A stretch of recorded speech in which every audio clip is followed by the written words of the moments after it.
Vamos a comenzar con un pequeño repaso de lo que veíamos la clase anterior. ¿Alguien me recuerda cuál fue el tema?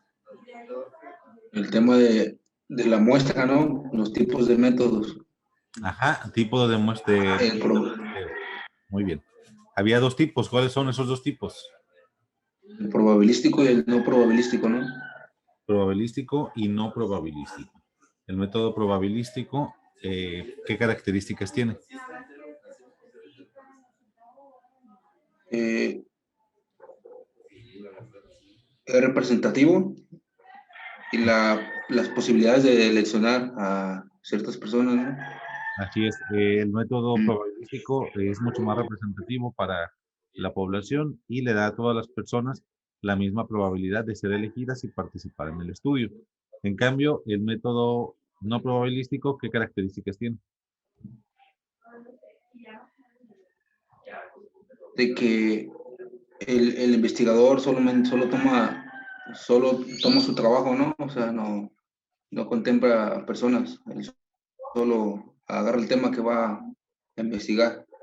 Así es, en el método no probabilístico se priorizan las características del estudio más que la probabilidad de la de elección de las personas. Ambos tienen sus pros y sus contras. En el caso del método probabilístico, los pros tienen que ver principalmente en que pues, son representativos y dan una pauta a que los estudios adquieran mayor confiabilidad y validez. Sin embargo, a costa de que son muy costosos y de que son más tardados, pues es una complicación. En cambio, los métodos no probabilísticos funcionan de manera más rápida y menos costosa, ya que podemos trabajar con las primeras personas a las que nosotros tengamos acceso y no necesitamos una muestra tan grande. Sin embargo, sacrificamos validez y confiabilidad al momento de utilizar estos tipos de muestreo. ¿Cuáles son los tipos de muestreo probabilísticos?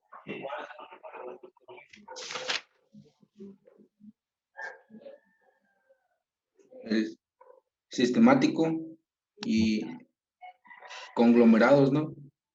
Sistemático, conglomerados, ¿cuál más?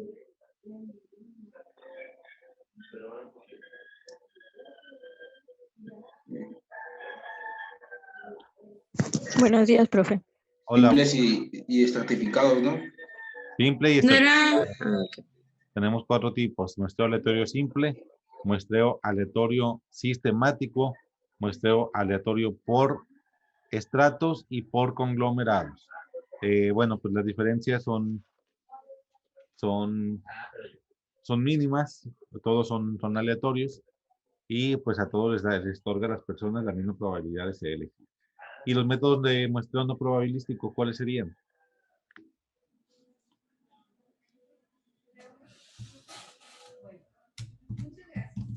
¿Alguien diferente? Son los de por conveniencia, por cuotas, por juicios y bola de nieve. Y bola de nieve, muy bien. ¿Nos quiere explicar alguno de ellos? A ver, veamos.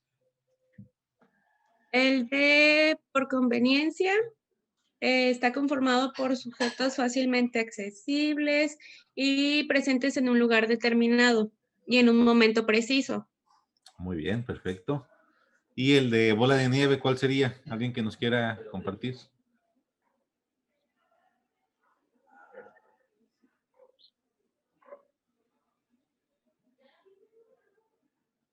Vamos, chicos. Ustedes pueden. Pues este, profe, se utiliza en poblaciones marginales o de difícil acceso. Muy bien. Perfecto. Y una persona, una muestra nos lleva hacia la otra. Hay que recordar, eso es la característica principal. Muy bien. Entonces ya vimos nosotros que para realizar un estudio necesitamos primeramente pues conocer la variable. Las variables también ya vimos que hay de distintos tipos. Conocer la población, identificar el método de muestreo que vamos a utilizar y bueno, pues también necesitamos saber exactamente cuántas personas van a componer nuestra muestra. ¿Cómo vamos a determinar eso? Bueno, pues para ello hay distintas fórmulas que nosotros vamos a utilizar, que les voy a mostrar en este momento.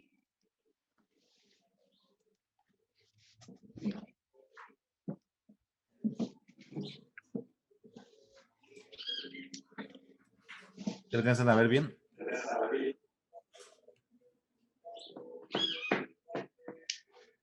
¿Sí? Polinomios, por Sí, lo que maestro. ¿Mande?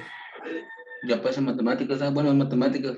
Sí, sí, ya vamos a empezar con operaciones. Están muy sencillas, ¿eh? En teoría, o más bien en apariencia, se ven así medio complicadonas, pero están bien sencillas. No se me vayan a asustar todavía. Ok, entonces tenemos 4 fórmulas aquí que podemos utilizar para calcular distintos tipos de muestras. Ahorita no vamos a hacer cálculos todavía, lo único que vamos a realizar es un análisis de qué son estas fórmulas, cuáles son los elementos que las componen y en qué momentos utilizamos cada una de ellas, ¿va? Muy bien. Entonces, tenemos estas 4 fórmulas, cada una tiene una función específica. Como les comentaba, dependiendo de aquello que estemos estudiando, que vayamos a realizar, es lo que la fórmula que vamos a utilizar. Primeramente vamos a ver qué significa cada uno de estos elementos. Primeramente la n minúscula. ¿Qué significa n minúscula? Tamaño de muestra. N mayúscula es el tamaño de la población. Z es el nivel de confianza. Bueno, me voy a regresar un poquito más. N minúscula, tamaño de la muestra. Es lo que estamos calculando. Si se fijan en todas las fórmulas, comenzamos con n minúscula. ¿Por qué? Porque es lo que estamos calculando. Y es bien importante que conozcamos siempre la estructura de esas operaciones matemáticas. Si se fijan, entonces todas comienzan con la letra n, que nos dice esto, que estamos calculando n minúscula, o sea, el tamaño de la muestra. Y nos dice que es igual pues a la operación que tenemos acá a la derecha. Lo siguiente, les comentaba, es el tamaño de la población. Recordemos que la población son todas aquellas personas que componen el universo de estudio de nuestra investigación. Después tenemos el valor de Z, que es el valor o nivel de confianza, que se calcula o que tiene que ver con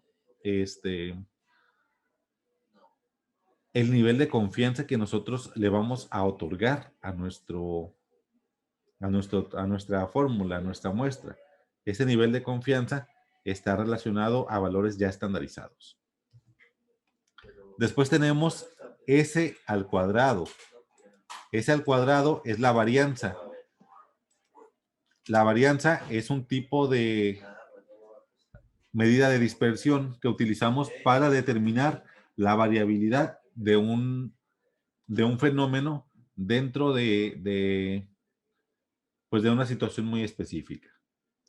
Por ponerles un ejemplo de varianza, supongamos que en el mexicano hay un salario promedio de, no sé, de 500 pesos el día, por poner un promedio.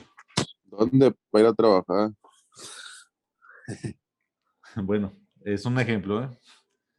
Pero pues obviamente no todos van a ganar 500 pesos el día. Hay quien va a ganar menos o hay quien va a ganar más. Pero esa variabilidad también está estandarizada. Supongamos que la variabilidad de ese sueldo promedio de 500 pesos al día es de 50 pesos. Entonces quiere decir que el gran porcentaje de los mexicanos van a ganar entre 450 y 550 pesos. Es el porcentaje de variabilidad, es la varianza poblacional. Aquí está, varianza de la población, que es el cuadrado de la desviación estándar y puede obtenerse de estudios similares o pruebas piloto. Y después tenemos, aquí no es D, es E. E que corresponde al nivel de precisión absoluta, que también lo conocemos como porcentaje de error dentro del cálculo de la muestra. También E se utiliza con valores estandarizados. Quiere decir qué tanto vamos a permitir el error dentro de nuestra muestra. Después tenemos otra vez la letra N, Z y S, ya aquí todas se repiten. Entonces, los valores que, ¿saben qué? Aquí me equivoqué un poquito.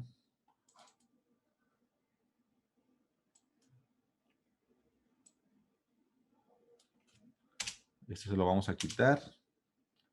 Voy a cambiar un poquito la fórmula, ¿va?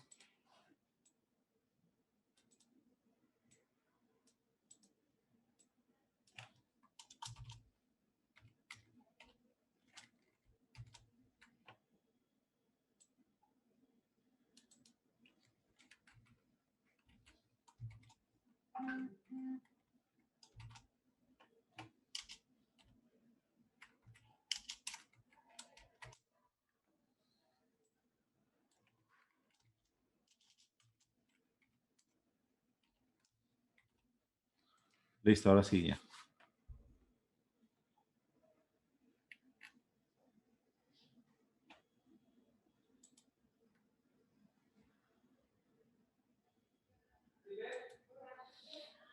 Listo, muy bien. Entonces después tenemos acá los mismos valores, Z, S y E, N, Z, y ahora viene el valor de P, que es el último valor que nos falta. P corresponde a la probabilidad de ocurrencia de determinado fenómeno. Igual ahorita vamos a ver un ejemplo.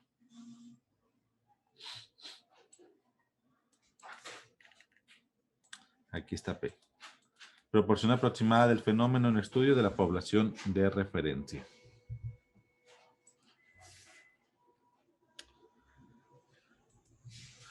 ¿Hasta aquí, jóvenes, tenemos alguna duda?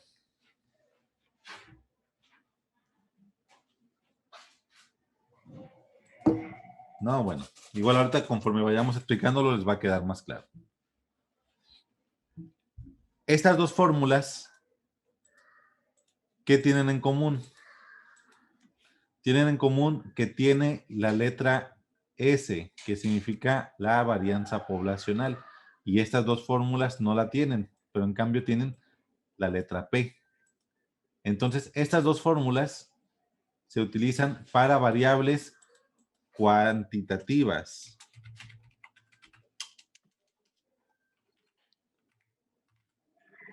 Y esta se utiliza para variables cualitativas. La varianza poblacional es una variable completamente cuantitativa. Se utiliza para valores específicamente numéricos y no la podemos utilizar para variables cualitativas. Y del valor de P, que es la probabilidad que hablamos de porcentajes, corresponde a variables cualitativas, a la probabilidad de ocurrencia. Por ejemplo, ahorita que ya se acercan el periodo de elecciones, si nosotros quisiéramos hacer un estudio sobre la simpatía que tienen los nayaritas hacia determinado partido político, pues tendríamos que irnos a las elecciones anteriores. Y veríamos que a lo mejor un 60% de los nayaritas o un 50% votó por el PAN, que es el partido que está ahorita en el poder. Entonces hablaríamos de que existe un 60% de probabilidad de ocurrencia. ¿Por qué? Porque la mayoría, el 60% o 50%, votó por ese determinado partido político.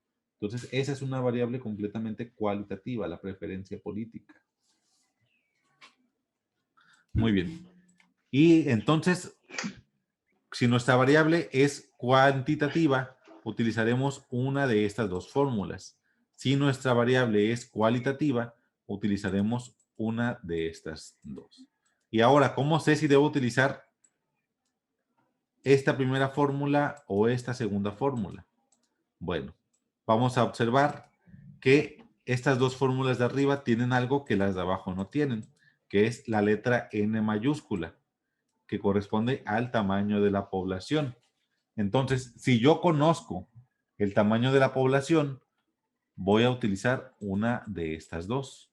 Si no conozco el tamaño de la población, utilizaré alguna de estas dos fórmulas, dependiendo de si nuestra variable es cualitativa o es cuantitativa. ¿Sí? Vamos a poner unos ejemplos para ver si lo entendimos bien. Queremos estudiar, por ejemplo, el nivel de satisfacción académica por parte de los estudiantes de... ¿Son segundo A o segundo B ustedes? Segundo. Entonces, queremos ver el nivel de satisfacción académica de los estudiantes de segundo A, licenciatura en enfermería, turno sabatino. ¿Cuál fórmula utilizaría?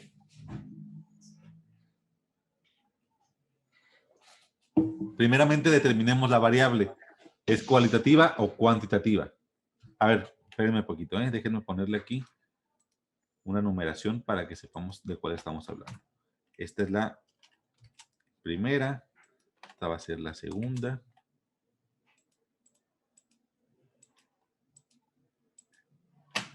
Esta va a ser la tercera y esta la cuarta.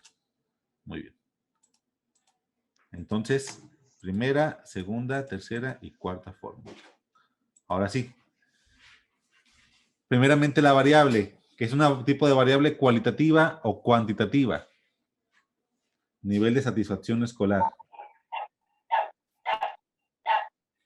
Cualitativa. Cualitativa, muy bien. Cualitativa porque Cualitativa. pues, no podemos nosotros expresar la satisfacción escolar de manera cuantificable, sino que es una cualidad, es algo que podemos observar o que podemos de alguna manera analizar, mas no podemos nosotros medir. Sería entonces una variable cualitativa nominal u ordinal.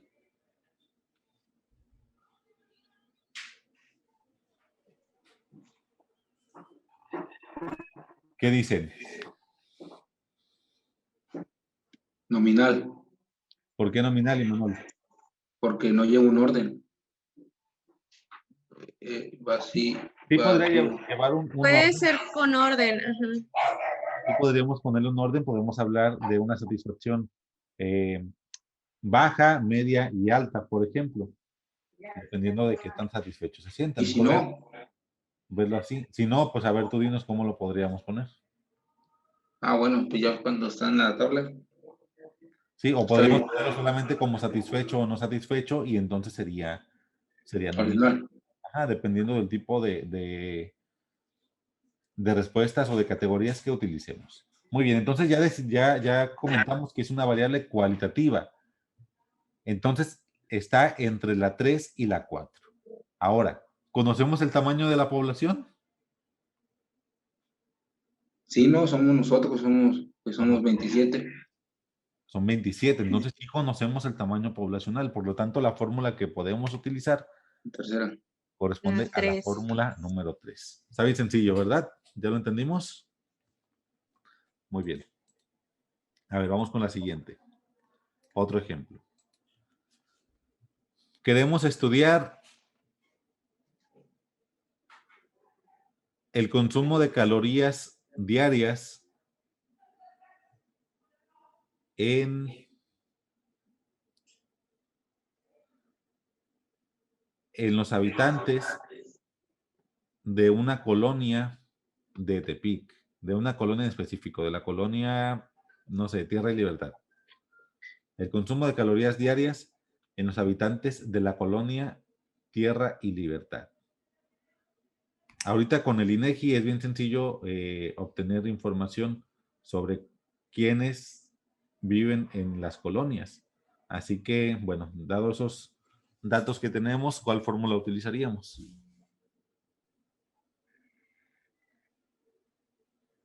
Segunda. Es la segunda, La segunda, ¿por qué?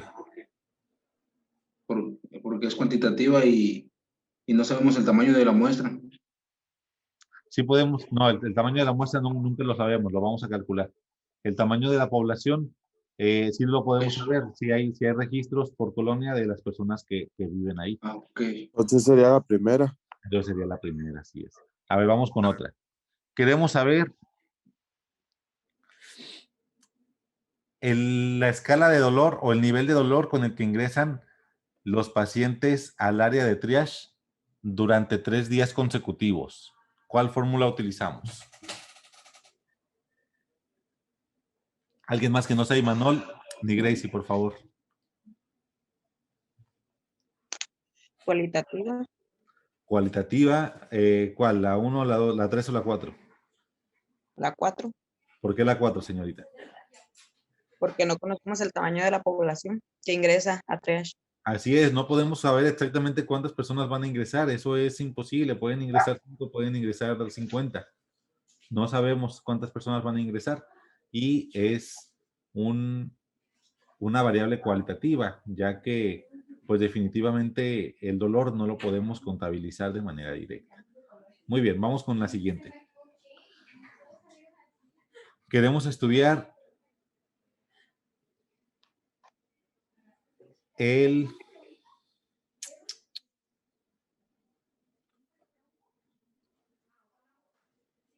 a ver, déjenme pensar en una.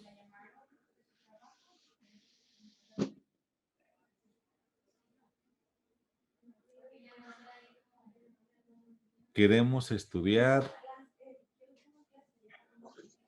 el nivel de glucosa en las personas con diabetes mayores a 45 años de la comunidad del aguacate. ¿Cuál fórmula utilizamos? La 2, ¿Por qué la 2? porque es cuantitativa y no sabemos cuántas personas son. Muy bien. No podemos saber exactamente cuántas personas con diabetes mayores de 45, 40 años tenemos. Y la variable es completamente cuantitativa, así que sí, sería específicamente la 2. Muy bien. Jóvenes, ¿hasta aquí alguna duda? Ninguna, está sencillo, ¿verdad? ¿Ya apuntaron las fórmulas? Bueno, si no les tomo ahí un screenshot y se lo subo a la página, al Classroom. Igual con todo esto. Hasta aquí lo vamos a dejar, no vamos a profundizar en la resolución. Esto lo hacemos la siguiente clase para explicarles a detalle cómo es que las vamos a resolver. Maestro, nomás, ¿sí me puede repetir cómo diferenciar entre una fórmula y otra? Por ejemplo, entre la 1 y la 2. Mencionaban por ahí que la población, ¿verdad? Que no se conocía. Así es. Entre la 1 y la 2, vamos nosotros a distinguirlo específicamente si conocemos el tamaño de la población. Si nuestra variable es cuantitativa, pero no conocemos y no es posible conocer el tamaño de la población, entonces vamos a utilizar la fórmula 2, la cual lo podemos calcular con un estimado sin la necesidad de utilizar ese dato. En cambio, si lo conocemos y sabemos específicamente cuántas personas componen nuestra población, entonces vamos a utilizar la fórmula número 1. Es decir, que si hubiera dicho que tenía 30 pacientes de 40 a 50 años, que se le iba a realizar el examen de la glucosa, ya sería cuantitativa, pero la primera. Así es, porque conocemos específicamente el tamaño de la población. Lo mismo con la 3 y la 4, las cualitativas. Si nuestra variable es cualitativa, pero conocemos el tamaño de la población, utilizamos la 3. Si no lo conocemos y no hay manera de tener acceso a eso, entonces utilizamos la fórmula número 4. Profe, Mande. y los niveles de glucosa, o sea, la fórmula es cuantitativa y ya no importa si es continua o discreta, o sea, a la hora de hacer la fórmula tenemos que tomar en cuenta también si son decimales o números enteros, ¿no? Sí, pero no importa, al final el procedimiento es exactamente el mismo. Todavía no llegamos al tema de medidas de dispersión, en donde vamos a estudiar específicamente la varianza. Sin embargo, la varianza es una medida que la podemos calcular nosotros con cualquier tipo de variable cuantitativa, ya sea discreta o continua. A pesar de que utilicemos decimales, las podemos usar en operaciones de manera normal. Bueno. Igual acá con los porcentajes. Aquí sí es bien importante que les comente en el valor de P. El valor de P, si no conocemos nosotros la probabilidad de ocurrencia, P toma por defecto siempre de manera automática el valor del 50%. Ya todo eso de cómo lo vamos a utilizar y cómo vamos a realizar las operaciones, lo vamos a ver la siguiente clase. ¿Va? Maestro, ¿usted nos va a poner un ejemplo? Sí, claro, vamos a realizar uno en conjunto y ya les voy a dejar a ustedes para que lo realicen solos. Ah, muy bien, gracias. Sí, no se asusten, están bien sencillas aparte. Bueno, entonces les dejo a estos chicos para que lo vayan ahí teniendo, lo vayan analizando y lo agreguen a sus apuntes, ¿va?